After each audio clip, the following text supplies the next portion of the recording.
Sabbavaram police station పరిధిలో ఈరోజు ఒక లారీని పట్టుకోవడం జరిగింది. ఇది కొత్త తరహా గంజాయి రవాణా. అది ఏ రకంగా అంటే లారీ ఎంటీగా కనబడుతుంది. ఎంటీ లారీ ఏజెన్సీ నుంచి వస్తూ మాకు పట్టుకోవడం జరిగింది.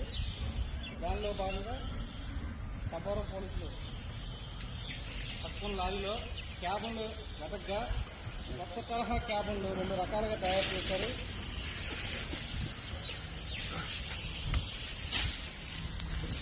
ఈ క్యాబన్ ఏ రకంగా ఉందంటే చూడండి, ఇది ఎప్పుడు రెగ్యులర్గా ఉండే ఒక క్యాబను, ఇది సీక్రెట్. డ్రైవర్ బ్యాక్ సీట్ ఉండే క్యాబను. మనిషి లోపల దిగితే తను మునిగిపోయేంత దీంట్లో ఉంది, ఇంకా కిందకు ఉన్నాయి. అదేవిధంగా ఇంకోటి డ్రైవర్ హెడ్ పైన సెపరేట్ సీక్రెట్ క్యాబిన్ ఒకటి ఉంది. ఆ క్యాబిన్లో లోపల కూడా గంజాయి